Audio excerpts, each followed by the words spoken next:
समय अभिवादन तपाईँ यतिखेर हेरिदिनुहुन्छ आगमन मिडियामा आज तपाईँ अलि बिल्कुलै फरक प्रस्तुतिसहित हामी छौँ। हामीसँग दुईजना व्यक्तित्वहरू हुनुहुन्छ। उहाँहरू नेपाली मौलिक बाजा सारङ्गीको साथमा हुनुहुन्छ। म उहाँहरूको परिचयबाटै सुरु गर्न चाहन्छु। यहाँ बायाँपट्टि हुनुहुन्छ क्याप लगाएर, यहाँको परिचय पाउनु।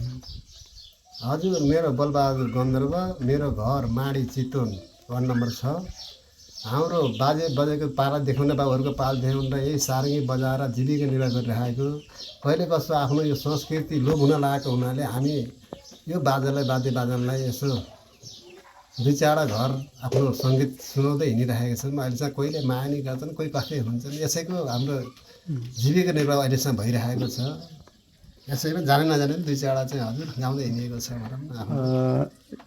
संस्कृति जगेर्नाको जुन मूल दायित्व तपाईँहरू पुरा गर्दै हुनुहुन्छ, सँगसँगै जीवन निर्वाह पनि यसबाटै भइराखेको छ। जस्तो यो बिचमा तपाईँहरूले यो बाहेक अरू पेसा पनि रोज्नु भएको थियो, अथवा चाहिँ यसैलाई निरन्तरता दिनुपर्छ है भनेर यो निरन्तरतामा हुनुहुन्छ? अब हामी बुढेसकाल पनि लागिसक्यो, अब काम गर्न पनि सकिन्न। आफ्नै वाद्य बादनबाट चाहिँ गुजरात चलिरहेको छ। यसैलाई धानिरहेको छ आफ्नो पेसा। कति वर्षको उमेरदेखि सुरु गर्नुभयो तपाईँले चाहिँ? मैले यो पेसा त लगभग 17 वर्षको उमेरबाट गरेको हजुर। 17 वर्षबाट तपाईँ भयो 57 वर्ष लाग्यो। 57 वर्ष पुग्नुभयो। परिवारमा को हुनुहुन्छ? परिवारमा छोरा छोरी 4जना छौँ हामी। 4जना हुनुहुन्छ। परिवारको अरू सदस्यहरू पनि यही पेसामा हुनुहुन्छ? होइन, छैन। छोरा छोरी त अरूकै काम गर्छ। अरू काम गर्छ। राम्रै बन्दोबस्ती छ उहाँहरूको? ठिकै छ, ठिकै छ। ठिक छ, ल, खुसी लाग्यो। अनि यहाँ ढाका टोपी लाउने बा हुनुहुन्छ, हजुरको नाम अलि ठुलो बोल्नु। मेरो नाम होमबहादुर गन्धर्व। हजुर। नारायणी अञ्चल माडी चितवन। हजुर।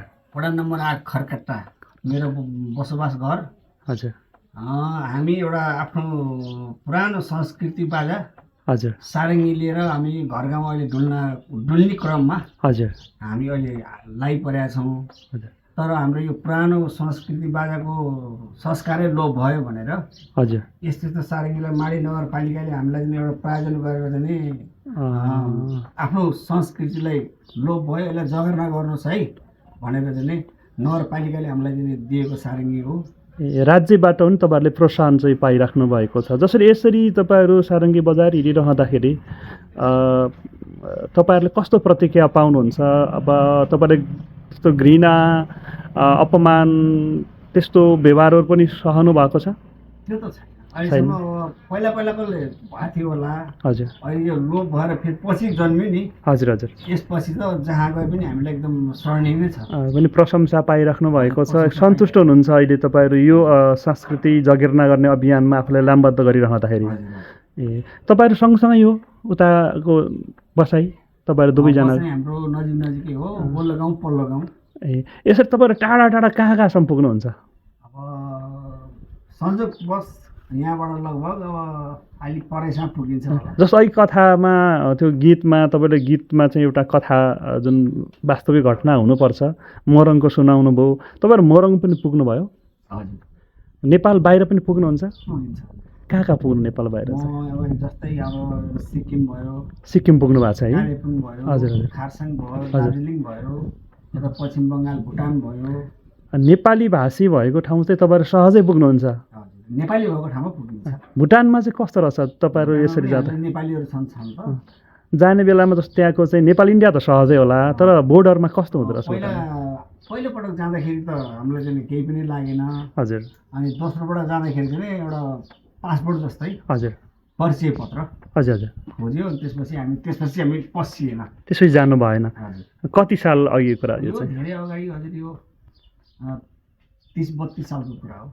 यसरी गाउँदै संस्कृति जगेर्ना गर्दै एक ठाउँको चाहिँ घटनालाई अर्को ठाउँसम्म पुर्याइरहँदाखेरि भोग्नु परेको एकदम तितो कुनै याद छ, त्यस्तो स्मरण छ, तितो घटना जो चाहिँ याद भइराख्ने अनि धेरै चाहिँ खुसीको क्षण त्यस्तो केही छ?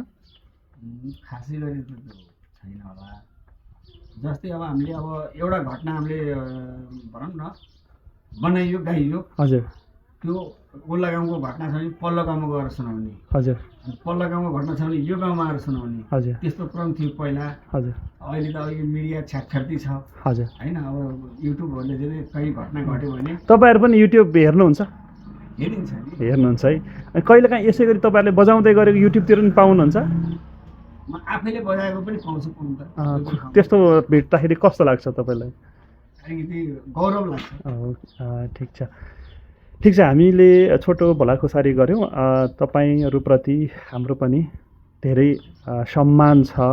वास्तवमा यो उमेरमा पनि नेपाली संस्कृतिलाई जगेर्ना गर्नुपर्छ भनेर जुन जागरणको साथ तपाईँहरू लागिराख्नु भएको छ, आगामी पुस्ताले पनि तपाईँहरूबाट निश्चय नै सिक्ने नै छ। नेपाली सङ्गीतलाई अब प्रवर्धन गर्ने नै छ भन्ने हामीले आशा गरौँ, सङ्कल्प गरौँ। सँगै अघि चाहिँ एउटा दुःखको घटना सुनाउनु भयो। अब यो माहौललाई अलिकति रमाइलो, अलि मनोरञ्जन, अलिक खुसी पार्ने खालको अझ पुरानो होस् तपाईँहरूकै बेला, तपाईँहरू हामी जस्तै हुँदाखेरि अझ तपाईँहरू भर्खर 15-16 वर्ष 17 वर्ष हालै अघि सुरु गरेको उमेर भन्नुभयो भने त्यो समयको खुब चलेको भाका त्यतिखेरको चाहिँ तपाईँहरूको पुरानो याद फर्काउने खालको कुनै त्यस्तो छोटो मिठो सुनाउनुहुन्छ?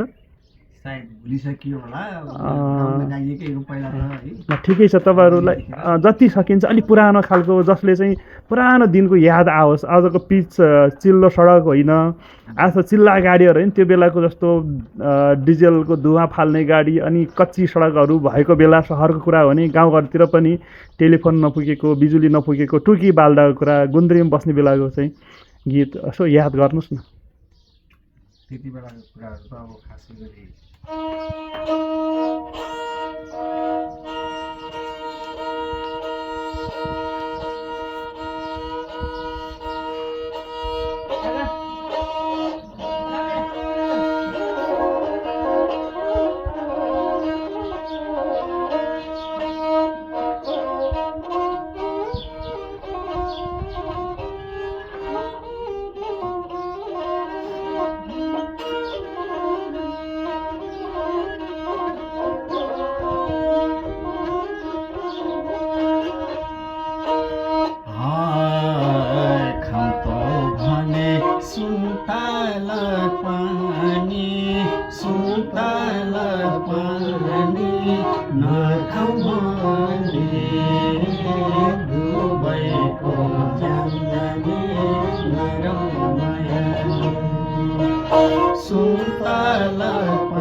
धन्यवाद।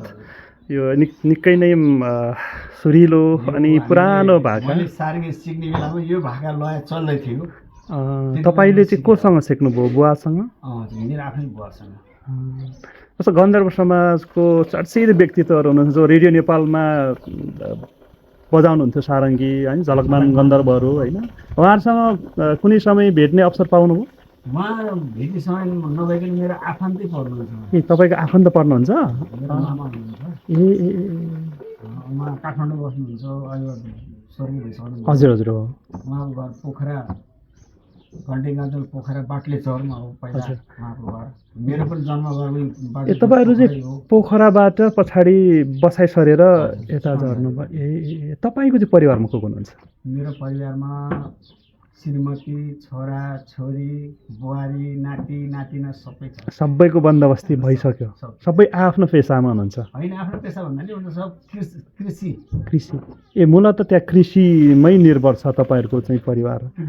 कृषक नै हो कि। होस्, कृषिबाट गुजारा चलाइराख्नु भएको छ। ल, खुसी लाग्यो। यो लोप हुँदै गरेको हाम्रो संस्कृतिलाई अहिलेको जो मिडियाले गर्दा झनै पुरानो संस्कृतिहरू कता कुनामा कता कता चाहिँ लोप हुने अवस्थामा छ पनि, त्यसलाई टिपेर लिएर आएको पनि छ। फेरि यसको आधुनिकीकरणसँगै तपाईँहरूले जुन जसरी प्रत्यक्ष लाइभ घटना सुनाउनुहुन्छ त्यो परम्परा चाहिँ कतै मासेला कि भन्ने हामीलाई डर थियो। तपाईँहरूले पुरानो कथाहरूलाई मजाले गीतमा उनेर सुनाउनु भयो। यो सुनौलो अवसर दिनुभएकोमा यहाँहरू दुवैजनाप्रति हार्दिक आभार व्यक्त गर्छु। र केही भन्न चाहनुहुन्छ हामीलाई हेरिरहने हाम्रा दर्शक श्रोतालाई? अब जस्तै अब हाम्रा शुभचिन्तक, हाम्रा दर्शकहरू जति पनि हुनुहुन्छ नि मिडियामा हेरेर बस्ने, हजुर, सबैलाई म एउटा के भन्न चाहन्छु भने हाम्रा गीतहरू खोजी खोजी रोजी रोजी हेरिदिनु होला, सुनिदिनु होला। गन्धर्वका गीतहरू कस्तो हुने रहेछ, यसभित्र के लुकेको रहेछ, यसले के बताउन खोजेको रहेछ, हो यस्तो रहस्यहरू बुझिदिनु होला भन्दै म सबैलाई धन्यवाद दिन्छु। सबैलाई नमस्कार पनि दिन सक्छु। हस्, धन्यवाद। जीवन बोल्ने सारङ्गी अनि सारङ्गीसँगै जीवनको कथा बोल्ने तपाईँहरूलाई फेरि पनि हार्दिक आभार व्यक्त गर्छु। आजको यो बसाइ, यो साङ्गीतिक बसाइ पनि रह्यो। यो उपस्थिति, यो प्रस्तुति यहाँहरूलाई कस्तो लाग्छ कृपया आफ्नो प्रतिक्रिया कमेन्ट बक्समा व्यक्त गर्नुहोला। हस् त, धन्यवाद।